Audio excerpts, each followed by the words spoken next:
오늘 본문의 말씀은 유다서 1장 5절에서 7절 말씀입니다. 너희가 본래 모든 사실을 알고 있으나 내가 너희로 다시 생각나게 하고자 하노라. 주께서 백성을 애굽에서 구원하여 내시고 후에 믿지 아니하는 자들을 멸하셨으며 또 자기 지위를 지키지 아니하고 자기 처소를 떠난 천사들을 큰 날의 심판까지 영원한 결박으로 흑암에 가두셨으며 소돔과 고모라와 그 이웃 도시들도 그들과 같은 행동으로 음란하며 다른 육체를 따라 가다가 영원한 불의 형벌을 받음으로 거울이 되었느니라. 25개 구절의 기록을 담고 있는 한 장의 짧은 서신 유다서. 그러나 그 한 장의 짧은 서신에는 마지막 때를 살아가야 하는 우리 믿음의 성도들이 반드시 깨달아야 하고 또 지켜야 하는 아주 중요한 의미들이 담겨져 있습니다. 그렇게 유다서가 전하는 핵심적인 내용은 하나님을 또 예수 그리스도를 믿는 부르심을 받은 성도들은 끝까지 하나님이 주신 그 믿음을 지키기 위해 거짓 교사, 거짓 선지자들과 힘써 싸워야 한다는 것이었습니다. 그렇게 우리는 2주간의 말씀을 통해 부르심을 받은 자들은 누구를 의미하는 것인지, 그리고 싸워야 하는 대상인 거짓 교사와 거짓 선지자는 어떤 이들을 의미하는 것인지, 그리고 그들과 싸워야 하는 그러한 이유가 되는 믿음의 도는 무엇을 의미하는 것인지에 대해 말씀을 나누었습니다. 그리고 이 유다서에는 우리가 깊이 묵상해 보아야 하는 그러한 말씀들이 있음을 또한 이야기하였고, 그 가운데 하나님의 은혜를 도리어 방탕한 것으로 바꾸었다라는 그 말씀과, 그리고 예수 그리스도를 부인한다라는 말씀에 대한 의미가 무엇을 의미하는지에 대해 또한 말씀을 나누게 되었습니다. 하나님의 은혜를 도리어 방탕한 것으로 바꾸었다. 곧 이전에 하나님의 은혜를 입었었다는 것을 의미한다는 것입니다. 그렇게 하나님의 은혜를 입었었는데 그 은혜를 망각하고 오히려 받은 은혜를 방탕한 것으로 바꾸고 말았다는 것입니다. 누가? 거짓 교사, 거짓 선지자들이. 결국 그들은 무신론자들도 아니요, 처음부터 다른 신을 믿어 부르심을 받은 성도들을 모욕하고 박해하는 이들이 아니라는 것입니다. 그들 역시도 하나님을 믿는다 말하는 자들이라는 것입니다. 하나님의 은혜를 받았다 하는 그러한 자들이라는 것입니다. 그런데 그들이 그 은혜를 망각해 버렸다는 것입니다. 하나님께 받은 은혜를 배반하고 말았다는 것입니다. 그렇게 성도들 가운데 머물며 성도들을 미혹하고 선동하여 성도들의 발걸음을 구원이 아닌 멸망으로 이끄는 자들이 되어 버렸다는 것입니다. 그리고 예수 그리스도를 부인한다. 그것은 단지 존재의 부인만을 의미하는 것이 아니라는 것입니다. 즉 예수 그리스도는 없다. 또는 예수 그리스도는 하나님의 독생자가 아니다. 예수님의 부활은 거짓된 것이다. 라는 등의 예수 그리스도의 존재 자체에 대한 부정만을 의미하는 것이 아니라는 것입니다. 예수님의 이름을 망령되이 하는 것, 예수 그리스도의 거룩함을 부정하는 것, 예수님의 말씀에 반하는 것을 주장하는 것 역시도 예수 그리스도를 부인하는 것과 다름이 없다는 것입니다. 아무리 논리적인 말을 뒷받침하며 주장을 한다 하여도, 또 아무리 주님의 사랑을 운운하며 감정에 호소하는 주장을 한다 하여도 결국에 그것이 말씀의 본질과 다른 주장이 되어 버린다면 그러한 주장은 주님의 말씀에 반하는 것이 된다는 것입니다. 그렇게 하나님의 사랑 운운하며 동성애에 대한 어떤 새로운 시각과 함께 동성애를 옹호하는 듯한 그러한 주장이나 예수님을 말미암지 않고는 아버지께로 올 자가 없다고 하셨는데도 다른 종교에도 구원이 있다고 주장하는 것들 모두가 결국에는 주님의 말씀에 반하는 그러한 주장들이 된다는 것입니다.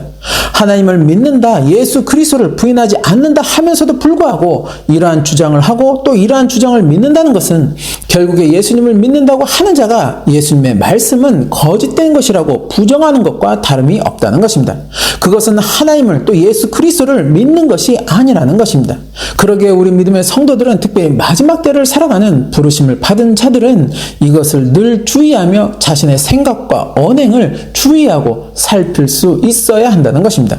그리고 오늘 본문에는 우리가 좀 더 깊이 묵상해 봐야 하는 그러한 말씀이 또 하나 등장하고 있습니다. 바로 5절에 너희가 본래 모든 사실을 알고 있다라는 말씀. 이 말씀에 대한 의미를 5절 후반부부터 7절까지 말씀의 문맥상으로만 보면 불의한 자들을 향했던 하나님의 심판에 대한 사실을 너희들은 모두 알고 있다는 의미가 됩니다. 즉 모세를 통해 하나님의 놀라운 권능을 실제로 목격하며 그렇게 출애굽한 이스라엘 백성들, 그러나 그들에게는 하나님을 향한 온전한 믿음이 없었다는 것입니다. 그렇게 원망과 불평이 가득했던 그들은 결국 광야에서 하나님의 심판을 받아 멸망했다는 것을 너희들은 알고 있다는 것입니다.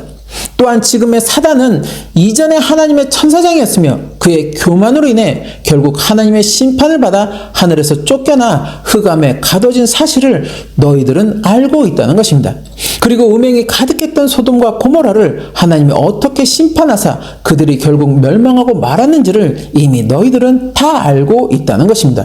그렇게 너희가 본래 모든 사실을 알고 있다라는 말씀의 문맥상 의미는 바로 이러한 사실들을 너희들은 이미 모두 알고 있다는 의미가 된다는 것입니다. 그렇다면 유다는 이미 다 알고 있는 사실을 다시 한 번 더 상기시켜 주면서 이 내용을 권면하는 이유는 무엇일까? 알고 있음에도 그렇게 멸망으로 가는 자들이 있기 때문이라는 것입니다. 하나님의 은혜를 망각하고 그렇게 하나님의 뜻을 배반하는 자들은, 또 하나님 앞에 가증함을 일삼는 자들은 분명코 하나님의 심판을 받아 멸망하게 된다는 것을, 그 사실을 이미 다 알고 있음에도 그 멸망의 길로 가는 자들이 있다는 것입니다. 더불어 이것은 불신자들을 향한 말씀이 아니라는 것입니다. 부르심을 받은 자들에게 전한다는 것은 곧 하나님을, 또 예수 그리스도를 믿는다고 하는 자들을 향한 말씀이라는 것입니다. 그렇게 하나님을, 또 예수 그리스도를 믿는다고 하면서도 말씀이 무엇라 전하는지도 알면서도 불구하고 끝내 멸망으로 가는 부르심을 받은 자들이 있다는 것입니다. 바로 이것을 유다는 다시 한번 상기시켜 주면서 그렇게 멸망으로 가는 자가 되지 말 것을 유다서를 통해 권면하고 있다는 것입니다. 그렇다면 왜 알면서도 불구하고 그 길을 가는 자들이 있는 것일까? 두 가지의 말씀에서 우리는 그 해답을 찾아볼 수 있습니다. 먼저 예수님의 4가지 땅에 떨어진 씨의 비유 말씀. 마가복음 4장 14절에서 19절 말씀. 뿌리는 자는 말씀을 뿌리는 것이라. 말씀이 길가에 뿌려졌다는 것은 이들을 가리킴이니 곧 말씀을 들었을 때 사탄이 즉시 와서 그들에게 뿌려진 말씀을 빼앗는 것이요. 또 이와 같이 돌밭에 뿌려졌다는 것은 이들을 가리킴이니 곧 말씀을 들을 때 즉시 기쁨으로 받으나 그 속에 뿌리가 없어 잠깐 견디다가 말씀으로 인하여 환난이나 박해가 일어나는 때에는 곧 넘어지는 자요. 또 어떤 이는 가시떨기에 뿌려진 자니 이들은 말씀을 듣기는 하되 세상의 염려와 재물의 유혹과 기타 욕심이 들어와 말씀을 막아 결실하지 못하게 되는 자요. 씨들이 4가지 땅에 떨어졌는데 좋은 땅을 제외한 3가지 땅은 결국 결실하지 못하는 땅이 되었다는 것입니다. 왜일까? 먼저 길가는 말씀은 말씀이고 실제 삶은 말씀과는 다르다는, 그렇게 이론은 이론이고 실제와는 다르다고 하는 마음을 가진 사람들이라는 것입니다. 도무지 말씀이 마음에 새겨지지 않는 그러한 사람들이라는 것입니다. 그리고 돌밭은 말씀이 심어지기는 하지만, 그렇게 말씀은 알지만 그 말씀의 깊이가 약하여 자신에게 어떤 불이익이나 어려움이 생기면 결국 말씀을 외면하고 마는 그러한 사람들이라는 것입니다. 마치 출애굽한 이스라엘 백성들이 먹을 것이 없다, 마실 물이 없다 하여 모세를 원망하고 하나님을 원망하며 그렇게 애굽에서 자신들을 이끄신 하나님의 은혜를 망각하고 애굽으로 다시 돌아가자고 하는 것과 같은 모습의 사람들이라는 것입니다. 그리고 가시떨기는 말씀을 알면서도 불구하고 심지어 선지자 노릇을 하고 귀신도 쫓아내는 등의 성령의 은사를 행하면서도 불구하고 결국에 자신의 욕심에 이끌려 죄의 법으로 무너지는 자를 말한다는 것입니다.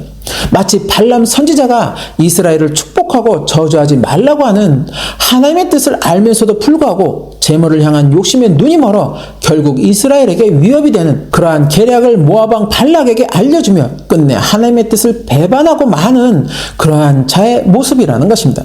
그리고 두 번째는 자신에게는 2개의 법이 공존하고 있다고 고백하는 사도 바울의 고백을 통해 우리는 그 해답을 찾을 수 있다는 것입니다. 로마서 7장 21절에서 24절 말씀.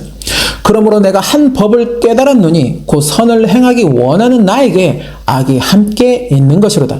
내 속사람으로는 하나님의 법을 즐거워하되 내 지체 속에서 한 다른 법이 내 마음의 법과 싸워 내 지체 속에 있는 죄의 법으로 나를 사로잡는 것을 보느도다. 오호라 나는 곤고한 사람이로다. 이 사망의 몸에서 누가 나를 건져내랴. 내 안에 존재하는 2개의 법, 곧 곧 선을 행하고자 하는 하나님의 법과 악을 행하고자 하는 죄의 법. 이 두 개의 법이 내 안에 공존하며 서로 싸우고 있다는 것입니다. 그렇게 내 안에 하나님의 법이 강하게 역사할 때는 내가 선을 따라 나아가게 되고, 반대로 죄의 법이 강하게 역사할 때는 내가 악을 따라 나아가게 된다는 것입니다. 그렇다면 내 안에 존재하는 죄의 법은 어떠한 것들을 의미할까? 갈라디아서 5장 19절에서 21절 말씀. 육체의 일은 분명하니 곧 음행과 더러운 것과 호색과 우상 숭배와 주술과 원수 맺는 것과 분쟁과 시기와 분냄과 당짓는 것과 분열함과 이단과 투기와 술 취함과 방탕함과 또 그와 같은 것들이라. 전에 너에게 경계한 것 같이 경계하노니 이런 일을 하는 자들은 하나님의 나라를 유업으로 받지 못할 것이요. 하나님의 나라를 유업으로 받지 못하는 죄, 그것이 곧 죄의 법이라는 것입니다. 음행, 우상 숭배, 시기와 분쟁, 투기, 술 취함, 방탕함 등 육체의 욕망과 욕심에 따라 행하는 일들이 결국 죄의 법에 속한다는 것입니다. 즉 내 안에 이러한 육체의 욕망과 욕심이 강하게 발동하면 발동할수록 결국 나는 죄의 법을 따르는 그러한 모습이 되고 만다는 것입니다. 즉 내가 아무리 말씀을 많이 알고 또 외우고 심지어 하나님의 음성도 들으며 그렇게 성령의 권능을 행한다 하여도 자기 안위에 대한 욕망과 욕심이 강하게 발동하게 되면 결국 죄법의 지배를 받게 되고 그렇게 부르심을 받은 자에서 멀어지게 된다는 것입니다. 그리고 그렇게 부르심을 받은 자에서 멀어지게 되었을 때 그의 결국은 곧 심판이며 멸망이 될 것이라고 성경은 분명하게 말씀하고 있다는 것입니다. 야고보서 1장 14절에서 15절 말씀. 오직 각 사람이 시험을 받는 것은 자기 욕심에 끌려 미혹됨이니 욕심이 잉태한 즉 죄를 낳고 죄가 장성한 즉 사망을 낳느니라. 계시록 21장 8절 말씀. 그러나 두려워하는 자들과 믿지 아니하는 자들과 흉악한 자들과 살인자들과 음행하는 자들과 점술가들과 우상 숭배자들과 거짓말하는 모든 자들은 불과 유황으로 타는 못에 던져지리니 이것이 둘째 사망이라. 그러기에 말씀 앞에 철저하게 나 자신을 버릴 수 있어야 한다는 것입니다. 내 육체의 안위나 내 안에 육체를 따르고자 하는 욕망과 욕심들을 철저하게 말씀 앞에 다 내려놓을 수 있어야 한다는 것입니다. 그리고 말씀을 묵상하고 묵상하며 그렇게 내 안에 말씀을 채우고 새기며 말씀이 이끄는 대로 순종하는 그러한 발걸음이 되어야 한다는 것입니다. 아무리 주를 위한 나의 계획이며 일이라고 하여도 그것이 주님의 뜻에 또 주님의 마음에 맞지 않는 것이라면 주님은 그것을 기억하시지 않겠다고 분명하게 말씀하여 주시고 있음을 우리는 결코 잊어서는 안 된다는 것입니다. 마태복음 7장 21절에서 23절 말씀. 나더러 주여 주여 하는 자마다 다 천국에 들어갈 것이 아니요 다만 하늘에 계신 내 아버지의 뜻대로 행하는 자라야 들어가리라. 그날에 많은 사람이 나더러 이르되 주여 주여 우리가 주의 이름으로 선지자 노릇하며 주의 이름으로 귀신을 쫓아내며 주의 이름으로 많은 권능을 행하지 아니하였나이까 하리니 그때 내가 그들에게 밝히 말하되 내가 너희를 도무지 알지 못하니 불법을 행하는 자들아 내게서 떠나가라 하리라. 하나님을 또 예수 그리스도를 믿는 우리는 말씀을 이미 다 듣고 보고함으로 말씀이 무엇을 말하는지를 알고 있다는 것입니다. 하나님 나라를 유업으로 받는 자들은 어떠한 자격을 갖춘 자들인지, 반대로 하나님 나라를 유업으로 받지 못하는 자들은 어떠한 자들인지를 우리는 이미 다 알고 있다는 것입니다. 그렇다면 지금 내 신앙의 발걸음은 어디를 향하고 있는 것일까? 내 믿음의 삶은 어디를 향하여 나아가고 있는 것일까? 아는 대로의 발걸음이며 삶인 것인가? 아니면 알기는 알지만 이런저런 이유로 나아가지 못하는 그러한 발걸음이며 삶인 것인가? 말씀을 묵상하면서 끊임없이 자신에게 이러한 질문들을 던지고 그에 대한 올바른 해답을 찾는 그러한 삶으로 나아가야 한다는 것입니다. 특별히 마지막 때를 살아가는 우리는 주님 앞에 서는 그날을 소망하며 그렇게 주님 앞에 합당한 자의 모습으로 자신을 세우기를 또한 힘써야 한다는 것입니다. 그것이 바로 부르심을 받은 자로서 믿음을 위해 힘써 싸우는 우리의 모습이라는 것입니다. 그렇게 그 싸움에서 결국 승리하는 저와 여러분이 되시기를 소망합니다. 그래서 그날에 주님 앞에 부르심을 받은 자의 그러한 합당한 모습으로 서는 저와 여러분이 되시기를 예수님의 이름으로 축원합니다.